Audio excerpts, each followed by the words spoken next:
नमस्कार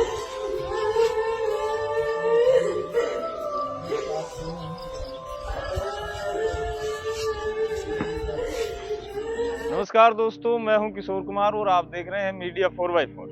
दोस्तों, जिस सड़क पर मैं अब गुजर रहा हूं, इसकी हालात आप देख रहे होंगे। एक बार कैमरामैन से कहूँगा इस सड़क को एक बार दिखाएं। इस प्रकार का माहौल और इस सुंदर सड़क का दृश्य है वो आप देख रहे हैं। किस प्रकार ये सड़क है वो खजल होती नजर आ रही है। ये तारानगर में मौजूद हूँ। तारानगर सिटी के अंदर जाने वाली ये डबल डेकर रोड है और ये डबल रोड अब इस हालात में है कि यहाँ पर अब बारिश नहीं है, फिर भी यहाँ पर चलना बड़ा मुश्किल है। ठीक इसी प्रकार सरकार का माहौल वर्तमान में बना हुआ है। सरकार बहुत सी ऐसी चीजों को ओवर कंट्रोल कर चुकी है जिसके बारे में समाज अब अलग थलग होता नजर आ रहा है। जी हाँ दोस्तों, मैं बात कर रहा हूँ राजस्थान में कल और परसों में घटी एक घटना की, जिसमें एक लिव इन रिलेशनशिप का मामला नजर आया था। ठीक इसी सड़क की तरह वो भी अनदेखा कर दिया गया। अनदेखा इसलिए कर दिया गया क्योंकि एक बच्ची जब जवान होती है, एक तय उम्र पाने के बाद उसे अधिकार होता है कि वो अपने बॉयफ्रेंड के साथ, अपने किसी फ्रेंड के साथ लिव इन रिलेशनशिप में रह सकती है। ऐसा ही मामला आया और उस वीडियो के अंदर नजर आ रहा है कि किस प्रकार माँ बाप हैं वो रो रहे हैं, गिड़गिड़ा रहे हैं कि किसी भी प्रकार उस बच्ची को रोका जा सके, किसी भी प्रकार हाथाजोड़ी करके उस बच्ची को अपने परिवार में और पाल पोस कर जब बड़ा करते हैं घर वाले, तो कितना मतलब दुख झेलना पड़ता है, कितना पैसा लगता है। लेकिन दोस्तों, घर वाले क्या कर सकते हैं? कोई ऐसा सिस्टम ही नहीं कि घर वालों के हाथ में हो।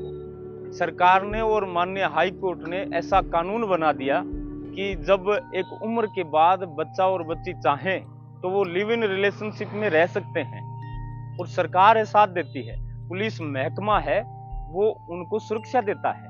हाई कोर्ट ने ये कानून पास कर दिया और सुरक्षा का कड़ा इंतजाम भी उन बच्चों के लिए कर दिया है। लेकिन सरकार ने शायद ये नहीं सोचा कि उन माँ बाप पे क्या गुजरती है, उन घर वालों पर क्या गुजरती है जब बच्चा या बच्ची, एक लड़की घर से निकलती है और सरेआम उनके वीडियो बनते हैं, इज्जत तार तार होती है। तब माननीय हाई कोर्ट हाथ पर हाथ धरा रह जाता है। सरकार है वो कोई ठोस कदम नहीं उठा पाती। आखिर क्यों? कारण क्या है?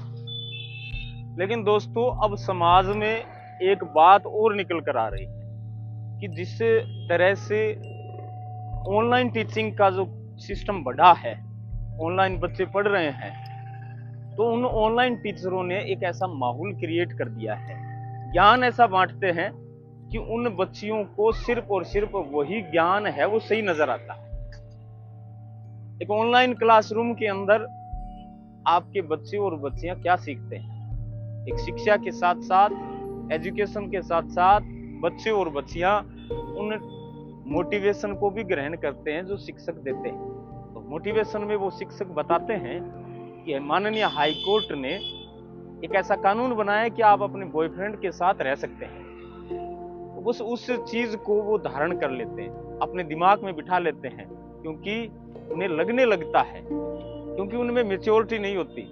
उन्हें ये नहीं पता होता कि आज हम जा रहे हैं, कल हमारे साथ क्या होगा, किस प्रकार का जीवन यापन होगा, कितने दुख दर्द झेलने पड़ेंगे।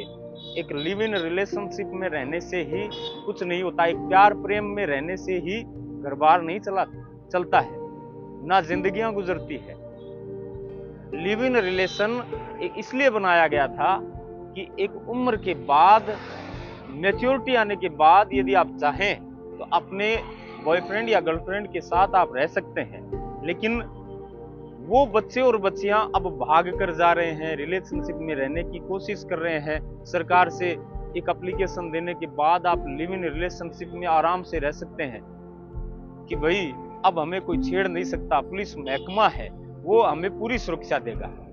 दोस्तों, इस पर आपकी राय चाहूंगा, क्योंकि समाज में ये गंदगी धीरे धीरे फैल रही है।